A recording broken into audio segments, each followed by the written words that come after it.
우리가 이 세상을 살아가면서 여러 가지 많이 힘든 일이 많이 있지만 그 중에서도 가장 힘든 것 중에 하나는 우리 사람과의 관계라고 하는 것입니다. 여러분, 우리 인간은 이 세상에 살아가면서 혼자 살 수 있도록 만들어진 것이 아니라 다른 사람과 더불어서 살아갈 수 있도록 만들어 놓으셨습니다.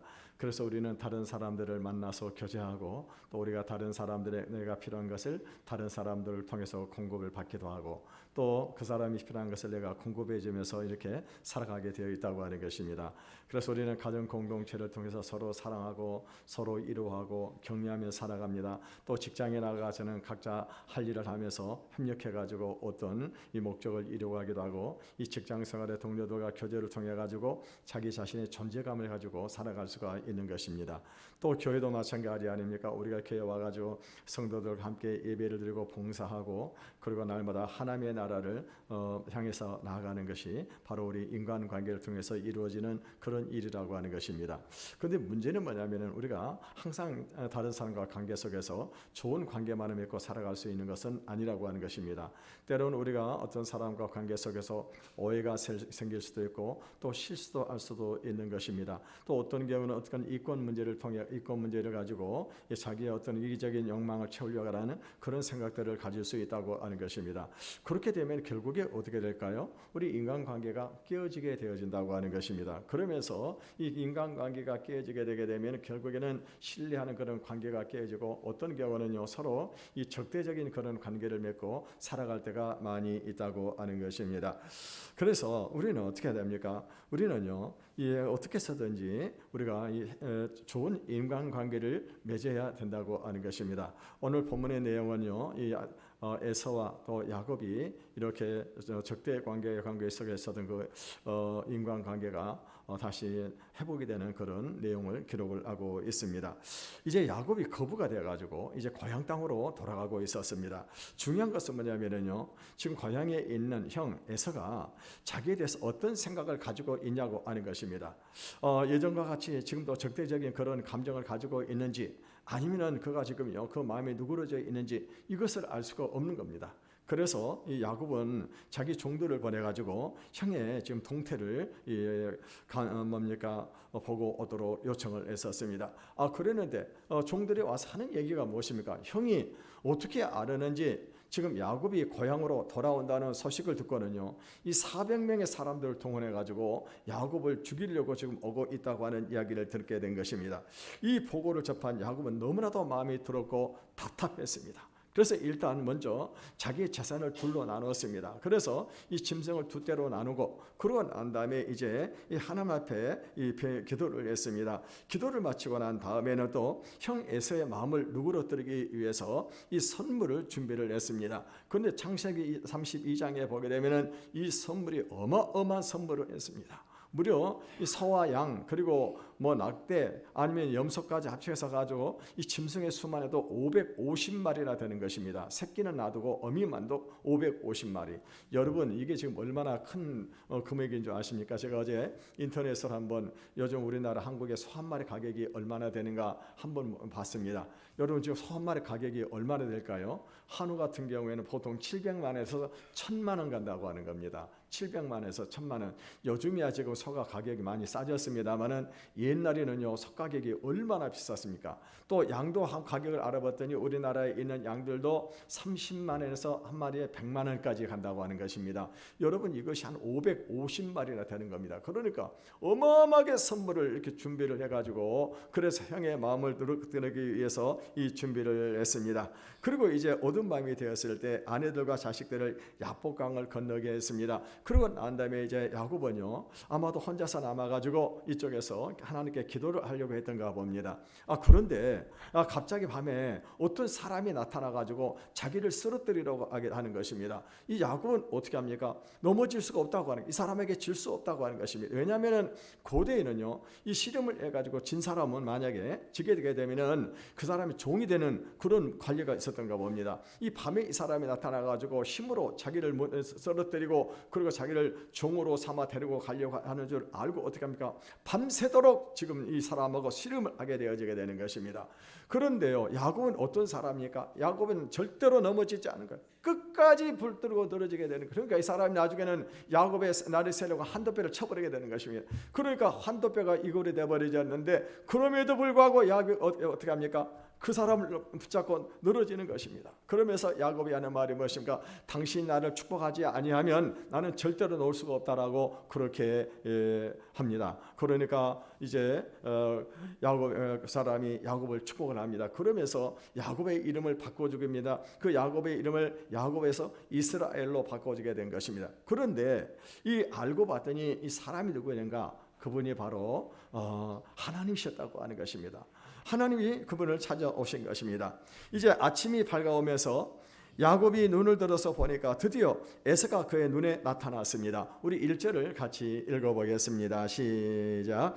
야곱이 눈을 들어보니 에서가 400명의 장정을 거느리고 오고 있는지라 그의 자식들을 나누어 레아와 라헬과 두 여종에게 맡기고, 지금 형 에서는 종들의 보고대로 자신을 죽이기 위해서 400명의 장정을 데리고 지금 그의 눈앞에 나타났습니다.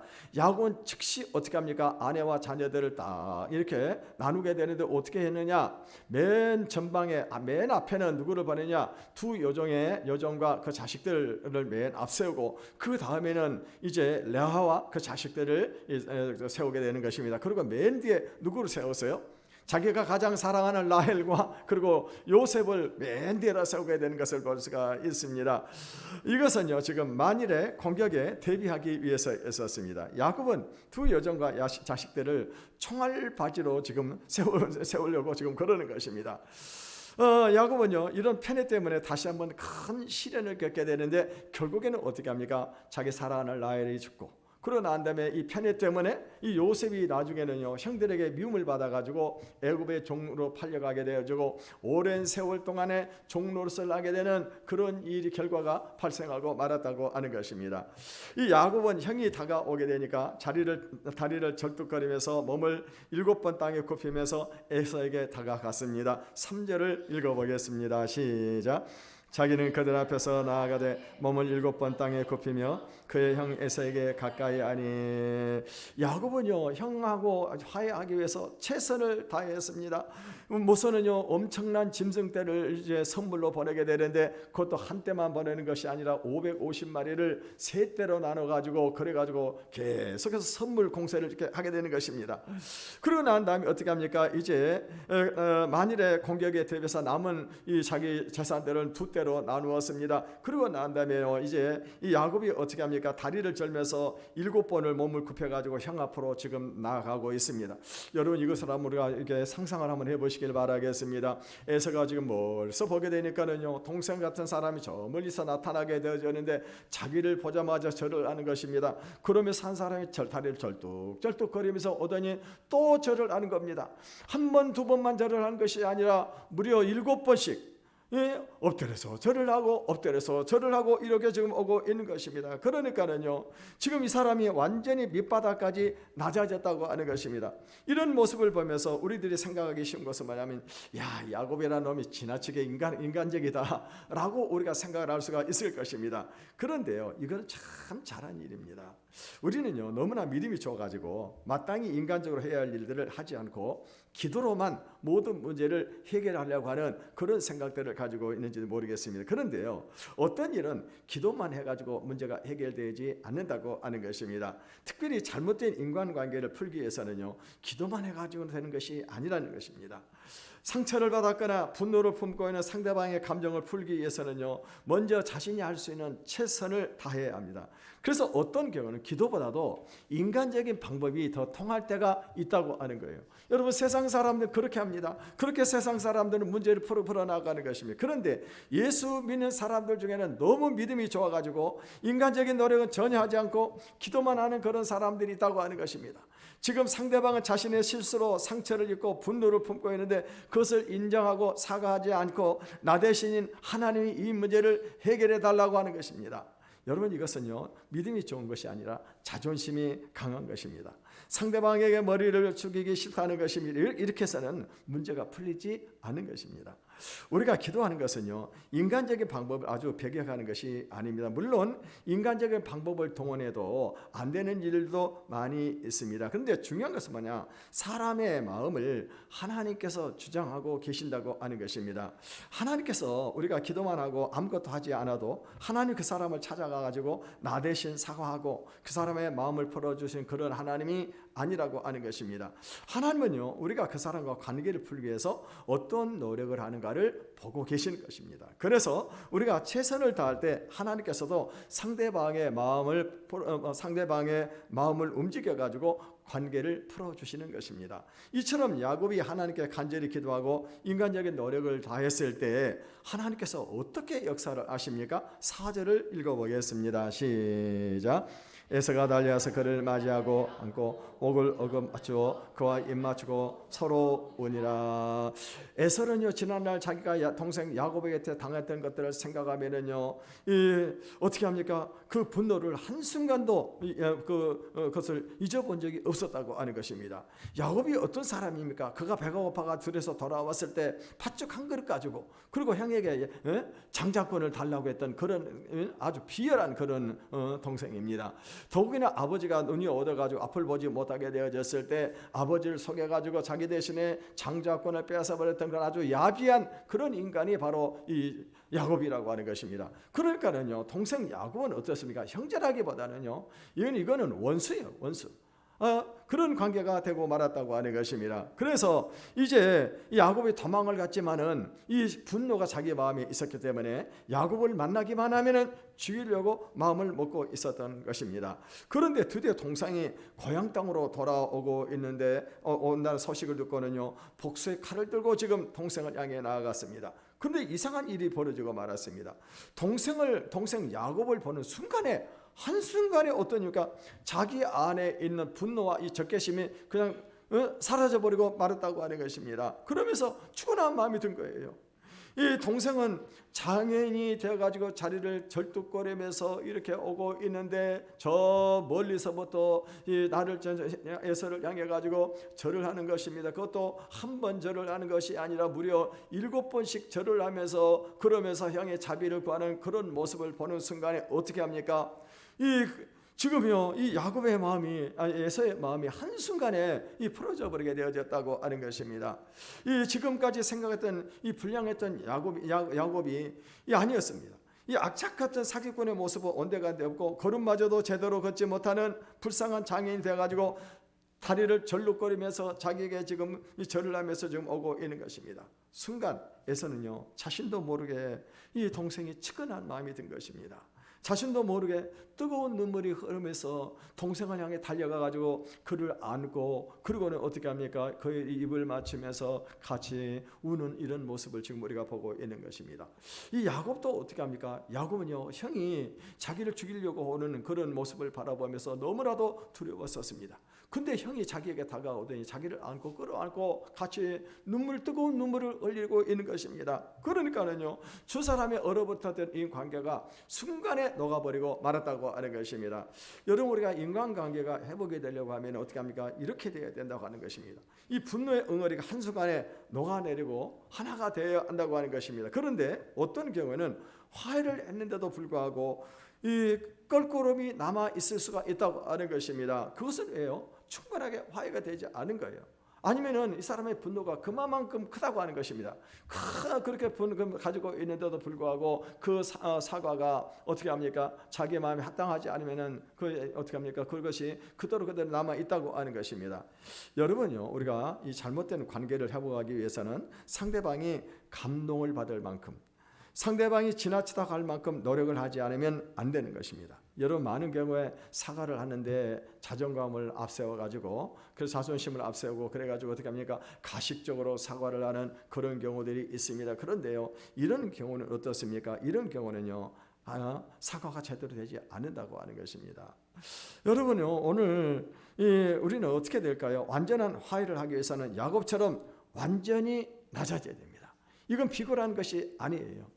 여러분, 예수님께서도 오셔가지고 제자들을 가르치시고, 그러고 난 다음에 제자들에게 선수 어떻게 했습니까? 발을 씻어 주셨습니다.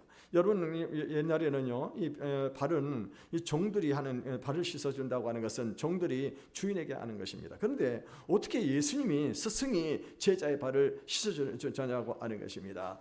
여러분요, 오늘 우리들이 알아야 될 것은 뭐냐면요, 우리가 이 하나님께서 가장 이렇게 기뻐하는 사람은 어떤 사람들입니까? 자기를 낮추는 사람. 자기를 낮추고 다른 사람을 존귀하게 여기고 다른 사람을 섬기는 사람, 이런 사람을 하나님께서는요 사랑하시고 그런 사람에게 은혜를 베풀어 주신 것을 믿으시기를 바라겠습니다.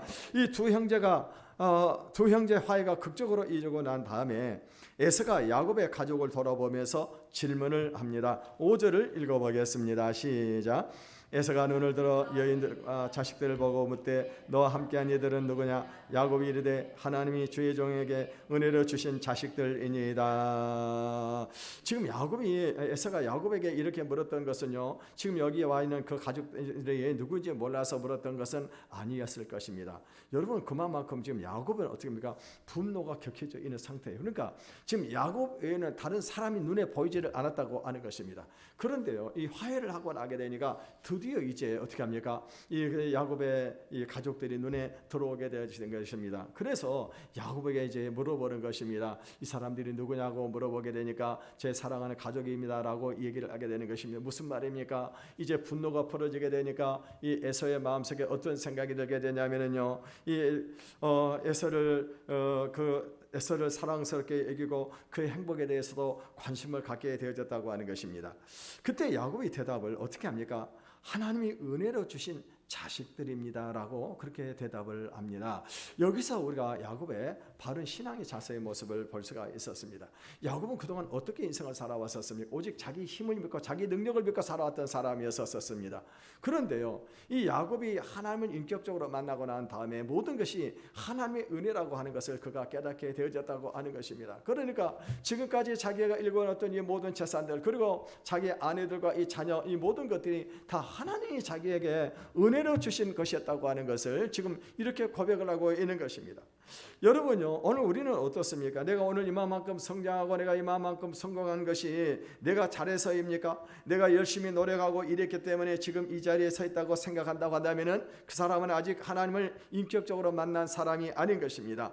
여러분요, 이 하나님을 만난 사람은 모든 것이 하나님의 은혜라고 하는 것을 고백을 하게 되어집니다. 그런 사람이 겸손한 사람이요, 하나님은 그런 사람을 사랑하시고 더 많은 은혜를 베풀어 주시는 것입니다. 우리 8절에서 9절도 읽어보겠습니다. 8절 9절입니다. 시작.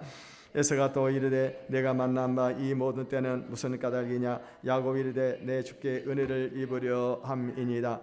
에서가 이르되 내 동생아 내게 있는 것이 족하니 내 소유는 내게 돌아. 이 야곱은 형 에서의 마음을 풀기 위해서 엄청난 선물을 준비했습니다. 그런데 에서의 눈은요, 그것도 눈에 들어오지를 않았다고 하는 것입니다. 그 정도로 마음이 굳어져 있었습니다. 그런데 그처럼 굳어졌던 마음이 어떻게 한순간에 녹아 내려버렸을까요? 그것이 바로 하나님이 하시는 일입니다. 하나님께서는요, 이 에서의 마음을 바꾸시기 전에 먼저 야곱의 마음을 바꾸셨다고 하는 것입니다. 이 하나님은 야복 강가에서 지금까지 건강한 두 다리를 가지고 자기 힘을 믿고 자기 능력을 믿고 살아왔던 이 야곱의 다리를 꺾어버리셨었습니다. 그러니까 결국에 이제는 어떻게 합니까? 야곱은요, 자기 힘을 의지할 수가 없는 거예요. 이 야곱이 이제 살아날 수 있는 방법은 무엇입니까? 그것은 오직 하나님 한 분만을 의지하는 겁니다. 그분이 나를 도와주셔야만이 그는 살 수 있다고 하는 것입니다. 그러니까 야곱은 그때부터 어떻게 합니까? 철저하게 하나님만 의지하고 하나님만 붙잡는 삶을 살아갈 수밖에 없다고 하는 것입니다. 여러분, 오늘 우리들이 알아야 될 것이 뭐냐면 하나님께서 우리를 온전한 믿음의 사람, 온전한 하나님의 사람을 만들기 위해서는 이렇게 하는 그 과정들을 거치게 하시는 것입니다. 그동안은 우리는 어떻습니까? 뭔가 가진 것이 있어야 된다고 생각을 하는 것입니다. 그래서 어떻게 합니까? 자꾸 움켜쥐고 쌓아둬가지고 그것을 의지하며 살아가게 되는데 그거는 믿음의 삶이 아니라고 하는 거예요. 여러분, 믿음의 사람들은 어떤 사람들입니까? 그거를 의지하는 것이 아니라 오직 하나님 한 분만을 의지하는 겁니다. 그래서 하나님은 어떻게 합니까? 내가 의지하고 있는 그런 것들을 모두 어떻게 해요? 다 하나님께서 그거를 다 어떻게 합니까? 다 떠나가게 만든다고 하는 것입니다.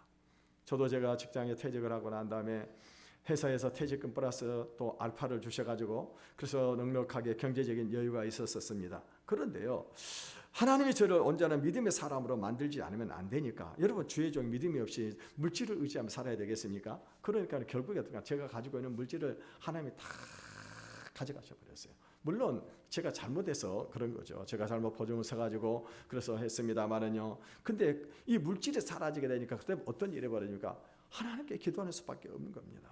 하나님 앞에 하나님이 도와주시지 않으면 살 수가 없는 거예요. 없는 겁니다. 그러니까 어떻게 합니까? 그때부터는요 정말 기도로 하나님 앞에 매달릴 수밖에 없었습니다.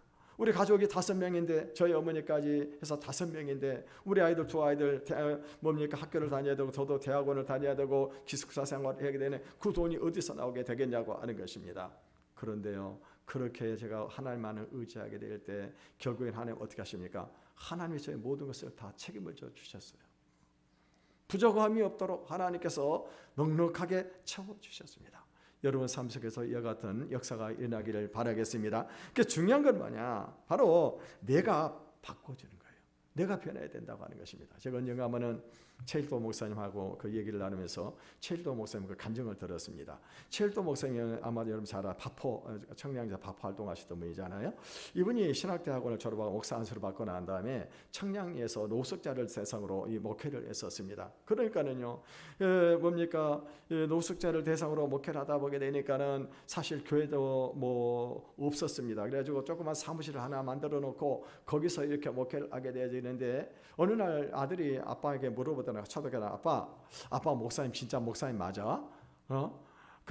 내 친구들이 그러는데 우리 아빠가 목사라고 그러니까 그럼 니네 교회 어디냐고 그렇게 물어보면 아빠 우리는 교회도 없잖아. 아빠 목사님 진짜 맞아? 그러더라는 것입니다. 그러나 이제 청량에 이제 뭐니까 사무실을 아침에 가서 봤더니 사무실이 2층이 있는데 계단으로 올라갔더니 거기에 노숙자들 술을 먹고 막 여기저기 토해놓고 쓰러져 잠을 자고 있는데 또 사무실 안에 들어가 보니까 그 노숙자들 이렇게 술을 먹고 병으로 때려가 채워가지고는요 피가 낭자하게 막 이 사무실이 해가지고 사무실 난리가 된 거예요. 난리가. 이 목사님도 사역에 그냥 너무 환멸을 느끼게 된 것입니다. 그래가지고는요 도저히 내가 더 이상 견딜 수 없어가지고 어떻게 합니까? 무작정 청량역 그냥 그대로 달려갔다고 하는 것입니다. 청량역에 달려가가지고 청량역에서 먼저 어디로 가든 차를 타고 그냥 기차를 타고 무조건 몸을 실었습니다.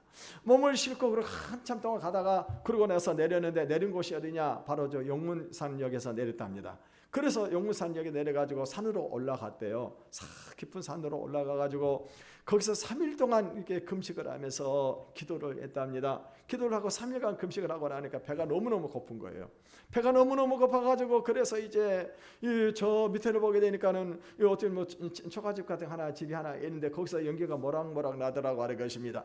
그래가지고는요 거기에 이제 가까이 갔더니 밥 냄새가 얼마나 맛있는 밥 냄새가 나는지 그래서 그 집에 들어가가지고 문을 두드리면서 밥 좀 달라고 그랬답니다. 그랬더니 할아버지 한 분이 딱 나오시더니 할아버지가 눈을 부릅뜨면서는 큰 소리로 이 야단을 치더라고 하는 거예요. 이 젊은 놈이 일을 하지 않고 어디 밥이나 얻어먹으러 다니냐고 그러냐고. 너 밥 얻어먹으려고 그러면은 저 청량리에 가면은 최일도 목사가 있는데 최일도 목사 찾아가라고 그렇게 얘기를 하더라고 하는 거예요. 그 순간에 어떤 순간에 정신이 번쩍 들더라고 하는 겁니다. 정신이. 그러면서 자기가 다시 회복이 돼가지고 청량리를 딱 돌아오게 되니까는요. 그전에는 청량리 길거리가 어둑칙칙하고 그리고 거리에 이 수양버들을 쭉 찾아가지고 힘이 없었는데 청량리 거리가 그렇게 밝고 그렇게 어떻게 합니까? 늘어졌던 이 수양버들도 그렇게 아름답게 춤을 추면서 자기를 환영을 하더라고 하는 거예요. 여러분 이게 무슨 얘기입니까? 내가 변하니까 세상이 완전히 다른 세상으로 바뀌어지더라고 하는 겁니다. 그 중요한 거는 내가 변해야 돼요. 내가. 우리 한번 따라서 한번 해봅시다. 나를 바꾸자. 나를 바꿉니다. 나를 바꿔야 돼요. 하나님이 지금 이 에서를 왜 붙여놨어요? 야곱을 바꾸기 위해서 지금 이 에서를 붙여놓은 것입니다. 내 삶의 문제가 왜 일어나는 것입니까? 그거는 나를 바꾸려고 지금 그러는 겁니다. 이 에서는 동생이 준비한 선물을 받지 않으려고 했습니다. 그런데 야곱은요 자신 준비한 선물을 받아줄 것을 간청을 합니다. 10절을 읽어보겠습니다. 시작. 내가 형님의 눈앞에서 은혜를 입어 싸우면 청하건대 내 손에서 이 예물을 받으소서. 내가 형님의 얼굴을 배운즉 하나님의 얼굴을 배운 것 같아하며 형님도 나를 기뻐하심이니라. 오늘 지금요 이 야곱이 에사에게 뭐라고 말하고 있습니까? 내가 형님의 눈앞에서 은혜를 입어 싸우면 그렇게 말을 하고 있습니다. 이건 무슨 말입니까? 정말로 형님이 나에게 은혜를 베푸셨다면 하는 그런 말입니다. 그러면 이것을 받아주십시오 했더니 형님이 무슨 말을 하니까 아니다 나도 내가 소유가 많아 내가 가지고 가라고 그럽니다. 여러분 이럴 때 우리는 어떤 생각을 할까? 아이고 그렇지 않아도 아까운데 참 잘됐다 형님 고맙습니다라고 다시 집어넣는 그런 사람이 있을 것입니다. 근데 여러분요 절대로 그렇게 해서는 안 되는 겁니다. 여러분요 지금 에서가 지금 참 한순간에 그 마음이 눈노뚝이 녹아가지고 그래가지고 됩니까? 지금 동생을 이렇게 환영을 했는데 어떤 경우를 보게 되면요 내가 미쳤나? 동생한테 그렇게 당하고 내가 지금 수십 년 동안 칼을 갈았었는데 내가 미쳤나? 이런 생각 다시 돌아올 수 있다고 하는 거예요. 그런데요 여러분 그런 이 동생이 주는 그 물질이 있잖아요. 선물 있잖아요. 이걸 보면 어떻게 됩니까? 이걸 보면 그 마음이 다시 가라앉을 수가 있는 거예요. 그래서 여러분 우리가 어떤 사람에게 화해하기 위해서 선물을 주려고 마음을 먹었으면 어떻게 합니까? 그 사람이 사양을 해도 그것을 주시기를 바라겠습니다. 꼭 줘야 돼. 그 증거를 남겨둬야 되는 겁니다. 그리고 야곱이 하는 말이 무엇입니까? 내가 형님의 얼굴을 배운 즉 하나님의 얼굴을 본 것 같다라고 그렇게 얘기를 하고 있습니다. 이거는요 피곤하게 아첨을 하는 그런 말이 아닙니다. 지금 형의 환심을 사라고 하는 그런 말도 아니라고 하는 것입니다. 사실 여러분 야곱은요 지금 분노한 에서가 무자비하게 자기를 어떻게 합니까? 자기를 다 무너뜨리려는 한 줄 알았으면 자기 소유 다 흩어버리고 자기 가족들 죽이고 자기들도 죽일 줄로 그렇게 생각을 했었습니다. 그런데 한순간에 어떻게 합니까? 형님이 자기를 불쌍히 여기는 거예요. 그래서 눈물을 흘리면서 자기를 끌어안고 이렇게 환영을 하는 것입니다. 여기서 야곱이 지금 무엇을 봤을까요? 하나님의 자비하심을 봤다고 하는 거예요. 하나님은 우리 죄에 대해서 심판하시는 진노의 하나님이시기도 하지만은요, 하나님은 어떻게 합니까? 우리가 용서를 구하게 되면은 언제든지 우리를 용서해 주시는 그 인자의 하나님이신 것을 믿으시기를 바라겠습니다. 그러므로 여러분요, 중요한 것이 뭐냐? 우리도 다른 사람 누군가가 우리에게 이 죄 용서를 빌 때는 언제든지 우리가 그 사람은 용서를 해줘야 되는 겁니다. 여기서 한 가지 생각할 게 있어요. 상대방이 죄를 범했는데도 불구하고 용서를 구하지 않았는데 내가 용서해야 될까요? 하지 말아야 될까요? 여러분 어떻습니까? 용서를 구하지 않아도 나는 용서하시길 바라겠습니다. 왜요? 용서를 가지고 있으면 내 안에 내가 이것이 내 안에서 화덩어리가 돼요. 불덩어리가 된 거예요. 그래서 상대방이 용서를 하지 않아도 나는 용서를 해야 돼요. 여러분 우리가 세상 믿지 않는 세상 사람들에게 어떻게 하나님의 모습을 보여줄 수가 있을까요? 그것은 우리의 삶의 모습을 통해서 우리의 행위를 통해 가지고 이 하나님의 인자하심을 보여주는 거예요. 그게 뭐예요? 우리가 다른 사람의 죄를 너그럽게 용서하는 겁니다. 이제 에서는요 동생을 환영하면서 동생이 고향으로 돌아오는 길을 안내하려고 합니다. 12절을 읽어보겠습니다. 시작. 에서가 이르되 우리가 떠나자 내가 너와 동행하리라. 내가 에서가 이제 동행하면서 너를 안내해서 내가 안내해 가겠다라고 얘기를 하게 됩니다. 그러니까는요 야곱이 한사코 사용을 하게 되는 것입니다. 왜냐하면은 지금 자기 자식들도 어리고 짐승들도 지금 새끼들이 많이 있어가지고 너무 과하게 지금 속도를 내 가지고 가게 되게 되면은 자식들도 그럴 거니와 새끼들도 많이 피해가 발생하기 때문에 그래서 형님 나는 형님 먼저 가라고 그러는 것입니다. 근데 사실 실상 이것은 표면적인 그런 이유에 있었습니다. 지금 야곱은 어떤 생각을 하고 있을까요? 형님이 지금 나에게 이렇게 은혜를 베풀어 주셨는데 어쩌면은 한순간에 어떤 그런 이 감정을 가지고 나에게 이 은혜를 베풀었을 거라고 하는 그런 두려운 마음이 있었다고 하는 것입니다. 그러니까 어떻게 합니까? 형님이 먼저 가시라고 그렇게 얘기를 하게 되는 겁니다. 그랬더니 형님이 또 어떤 얘기를 합니까? 그러면 종자 몇 사람을 저에게 붙여줄 테니까 같이 오라 그랬더니 이것도 동생이 지금 이제 야곱이 사형을 하게 되어집니다. 그래서 이제 그들은 헤어지게 되고 결국 에서는 다시 세일 땅으로 돌아가고 야곱은 숫곳 땅을 거쳐가지고 세겜 땅에 정착하면서 정착을 하게 되면서 은 100세겔을 가지고 이 땅을 사가지고 그 이름을 뭐라고 붙였느냐? 그 땅 이름을 엘렐로헤 이스라엘이라고 이렇게 붙이게 됩니다. 엘렐로헤 이스라엘이라고 하나님이라고 하는 말이 무슨 말입니까? 하나님은 야곱의 이스라엘의 하나님이라고 하는 거예요. 다시 말하면 하나님은 야곱의 하나님이라고 그렇게 지금 고백을 하고 있는 그런 모습을 볼 수가 있습니다. 이 야곱을 선택하신 하나님은요, 언제든지 야곱 편에서 그를 보호하시고 그를 인도하시고 지금의 야곱을 만드셨다고 하는 것입니다. 그래서 야곱은 그 은혜에 감사해서 어떻게 합니까? 거기에서 제단을 쌓는 것을 볼 수가 있습니다. 여러분, 야곱을 통해서 놀라운 계획을 세우신 하나님은 오늘 여기는 저와 여러분에게도 동일한 계획을 가지고 계신 것을 믿으시기를 바라겠습니다. 그래서 그 계획을 이루시기 위해서 하나님은 우리의 편이 되시는 것입니다. 우리를 보호하시고 인도하시고 우리를 하나님의 사람으로 만들어가고 계시는 것입니다.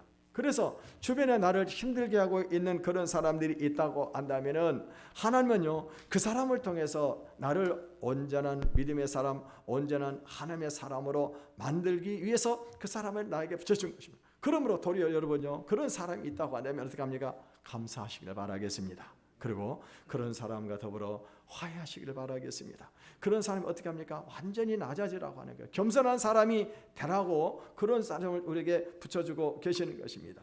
또 이제는 우리가 세상을 의지하지 말고 오직 하나님 한 분만을 의지하라고 하는 것입니다. 그럴 때 어떻게 합니까? 하나님께서는요, 오늘 이 야곱의 고백에 있던 엘렐로헤 이스라엘이 아니라 엘렐로헤 나의 하나님이 되실 것입니다. 이와 같은 축복을 받는 저 여러분의 삶이 되시기를 주님의 이름으로 축원을 드리겠습니다. 이 시간 한번 찬양하고